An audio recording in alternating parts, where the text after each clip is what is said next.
Adam Schiff is being sued by watchdog group Judicial Watch over his failure to deliver documents on subpoenas he filed where he got private phone records of a journalist as well as his political rivals.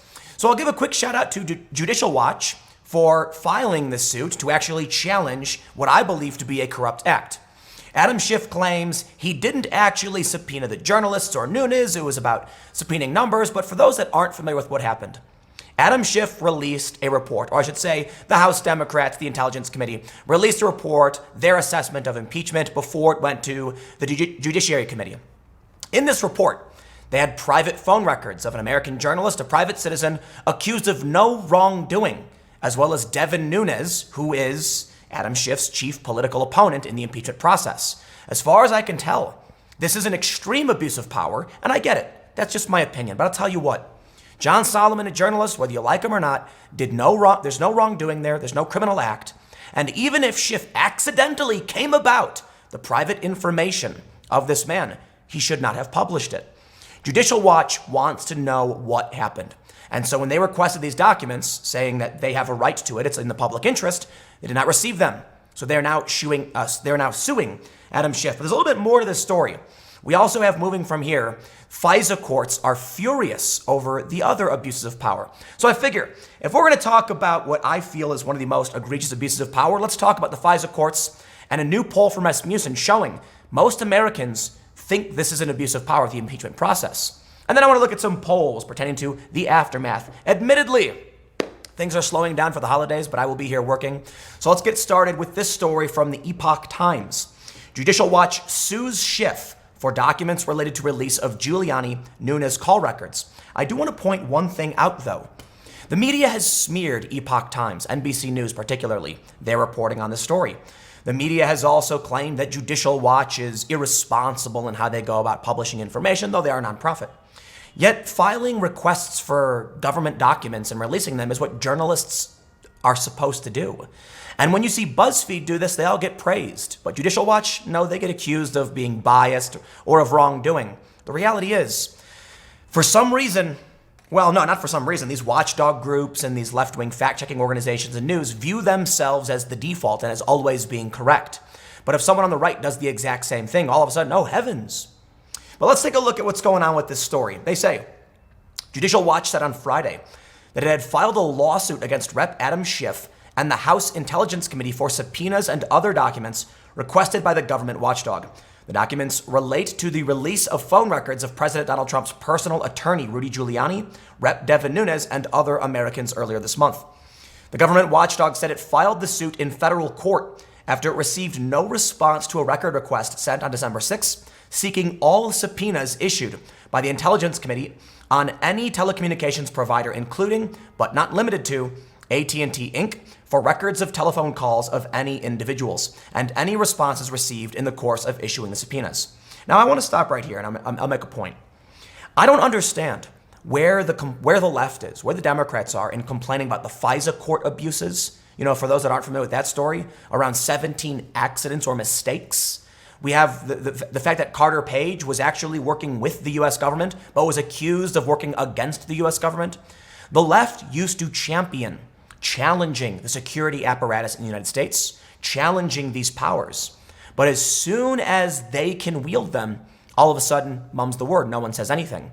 Adam Schiff releases the private phone records of an American journalist who's done nothing wrong. That should be shocking to every single journalist. Yet, what do we hear? Crickets. Where are all of these news outlets who are shocked that Donald Trump is engaging in an attack on the free press because he insults them? I'll tell you what. The president is going to insult the press. Barack Obama insulted Fox News. It's not the end of the world. The president doesn't like that people scrutinize him, and that's the way it will always be. But you'd think there would be journalists coming out saying Adam Schiff crossed the line. Nope, apparently not. Apparently they don't care because they hate Trump more than they care about the violation of civil rights. But again, let's get back to the story. Obviously, I'm biased. I would be outraged if someone started releasing my private data when I did nothing wrong.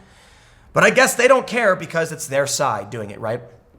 They say the watchdog made the request after the Democrats disclosed details of a private phone calls.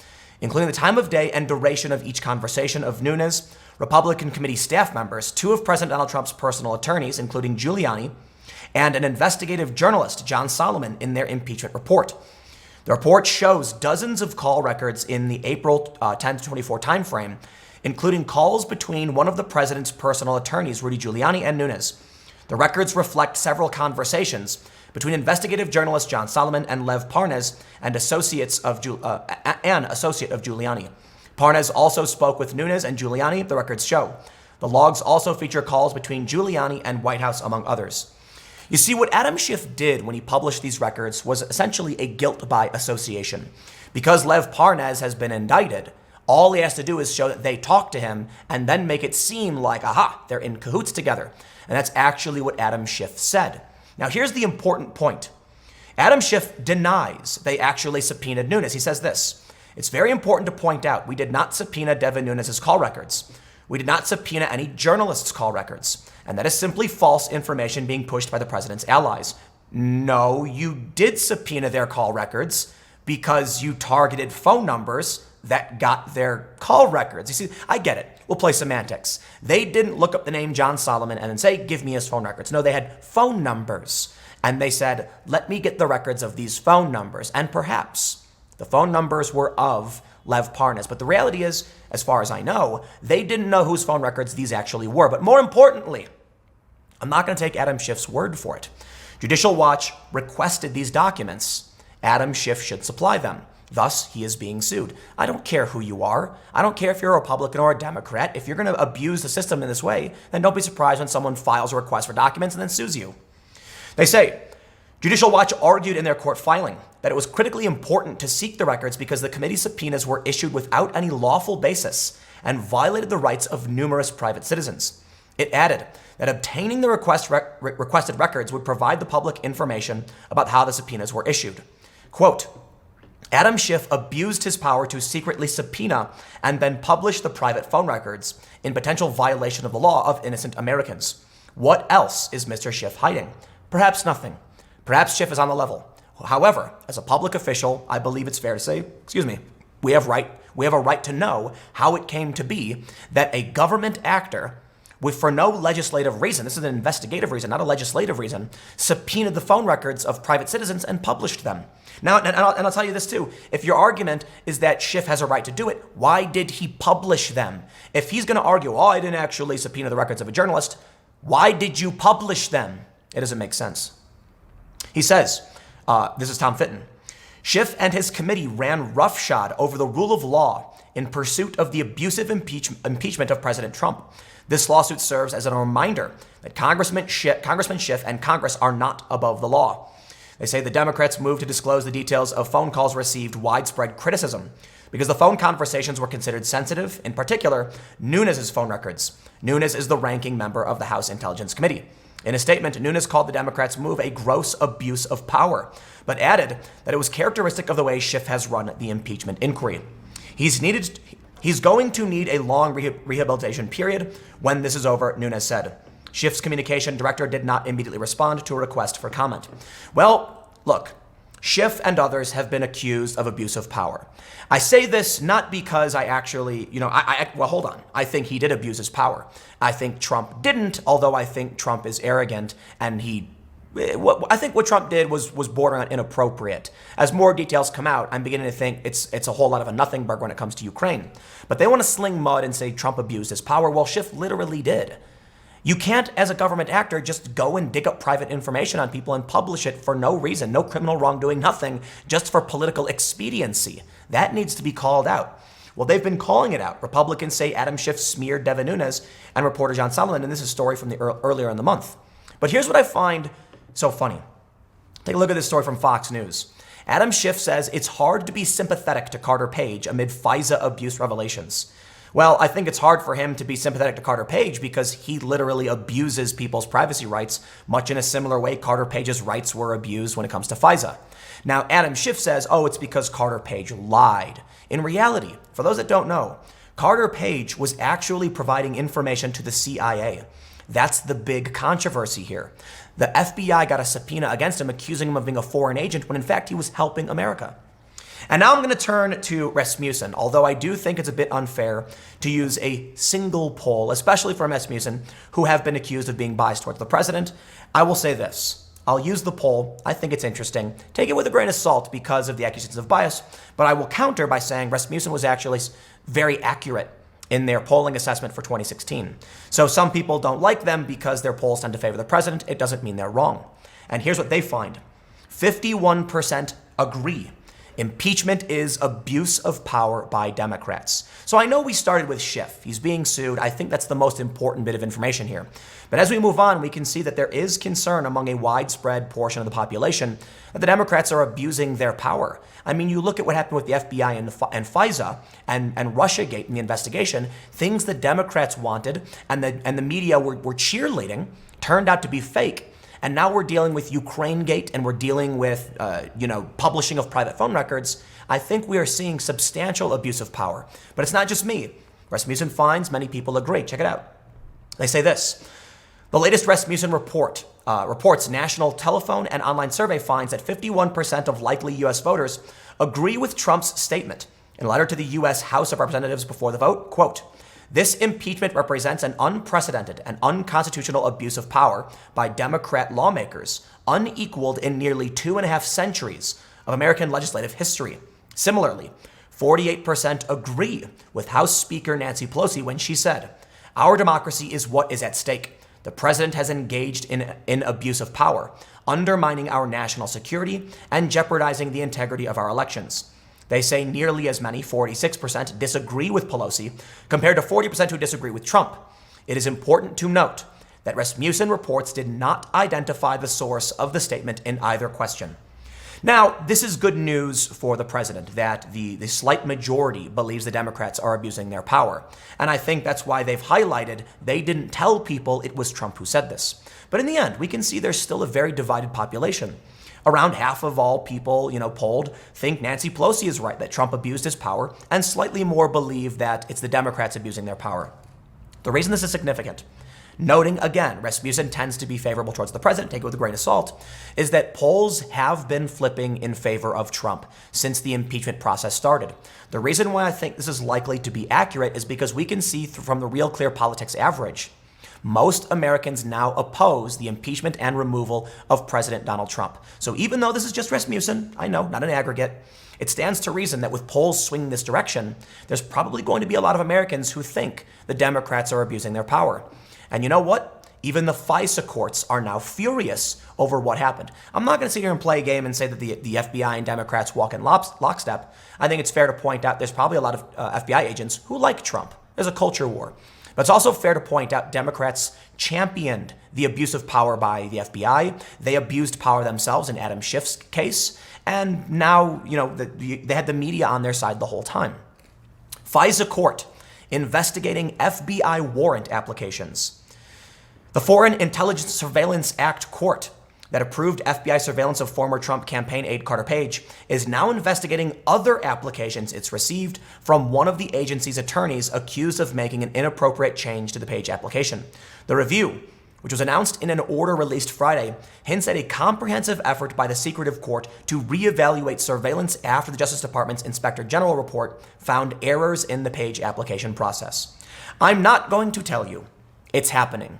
You know the Ron Paul meme where it's happening and there's flashy colors, but I'm not going to tell you that.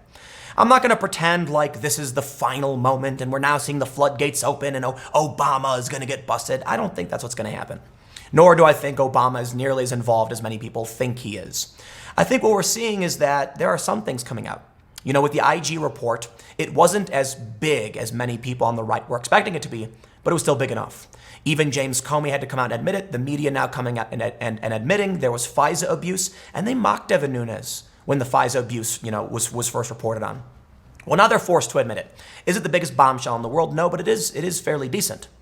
Now we turn to the Durham investigation. John Durham is doing an investigation of the origins of the Russiagate collusion narrative, the hoax, as Trump calls it, and it's expanded into a criminal probe. Many people are putting their hopes in this, but I'll give you a warning if you're a Trump supporter. I'll tell you this. With the Mueller investigation, every Democrat and every person in the media thought this was going to be it. oh, this is exactly what we need. Once the Mueller report comes out, we're going to know for sure. And then you had Rachel Maddow almost crying. Now, she denies it, but it looked like she was on the verge of tears when it turned out, sorry, Trump didn't collude with Russia. That's fake news. So I'll tell you this. You may hear the news about Durham, and it's true. The left has been wrong on many of these issues. So it's possible, considering the right has been more likely to be correct, that there is something big coming from the Durham investigation. I think we'll see something. But I don't think we're going to see what everyone expects to see. I don't think we're going to see a grand exposure of this deep state conspiracy. I think there will be some people who will be held accountable, but I think it'll mostly just be a blip. Something for the history books for sure, but I'm not willing to bet that we're going to see the floodgates open up and then, a perp walk. I don't think so. There have been some pretty interesting stories. There's one story right now, maybe I'll get to it later today, about a former FBI agent who actually illegally accessed the email account of Jack Berkman over trying to, something to do with Robert Mueller. And so we have seen some weird things pop up. But look, are we going to see, Hillary Clinton in handcuffs? I don't think so, no. Are we going to see, Obama being scrutinized in the press? Of course we won't. I don't think it's going to happen. So this video may end up being a little bit shorter. We'll see what we get to. But I'll wrap it up here by saying with one last little bit here. What I have for you today is just the current President Trump job approval ratings, and it just keeps going up. Now, look, it went down when the impeachment process started for whatever reason, and it slowly recovered. The reason I wanted to highlight this is amid all of the allegations of abuse, with this poll from Rasmussen, we have a lot of people saying that Donald Trump's approval rating today is higher than where Obama's was. And the reason this is important is that even in the face of these allegations, impeachment, this conflict we're seeing, I think there's more reasons to suggest that Trump is on track for a 2020 victory. If Barack Obama was polling less than Trump, if Trump's approval rating is recovering, and I think it stands to reason that if Barack Obama was reelected, Trump is in a similar position. Noting that outside of all of the abuse, and here's why I bring this up. I want to make sure I can connect this appropriately for you, because the abuse is giving credence to claims made by Trump. It's vindicating some of what Trump has been saying for a long time, and it's lending itself to the fact that, yes, maybe Democrats are abusing their power. Yes, maybe impeachment is an abuse of power. The Mueller investigation was a nothing burger, and now perhaps Trump is correct, and that's why his approval rating is going up. People just don't care anymore. But I want to show you something. It's true. According to Gallup, at the same time in Obama's presidency, he was actually below where Donald Trump is today. Gallup has Donald Trump at 45%, and Barack Obama was at about 43 to 42%. So Trump was higher. But now if you look at this graph, you can see something important. It's only up until this point. So I want to make sure it's clear. We can go back in time to, a few months ago, and we can see that Obama has consistently been above Trump at the same point in his presidency. But Obama wasn't facing the scrutiny, the scandals. The reason this is important, when you see that Trump was right, or the Republicans were right about FISA abuse, when you see that Adam Schiff is being sued, you can see that they are pulling at all the stops to go after Trump and shut him down. And even amid these allegations, the media still points the finger at Trump. Yet for some reason, Trump is now doing slightly better than Obama in the polls, according to Gallup. That says to me, Trump's approval rating is probably actually much, much higher than the polls show, because all of the negative press and all of the abuse and all of the weight being thrown at Donald Trump probably holds him back.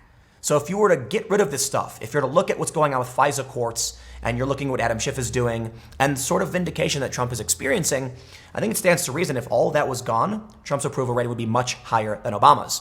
However, I am not one to prefer singular polls. So when I saw this claim that Trump has now surpassed Barack Obama, I said, okay, but let's do an aggregate comparison. And according to Real Clear Politics, no, it doesn't really come close. In the aggregate, there has been a bit of a back and forth between Trump and Obama. So if we were going to be fair, I don't think it's fair to say that today Donald Trump is beating Barack Obama from where he was.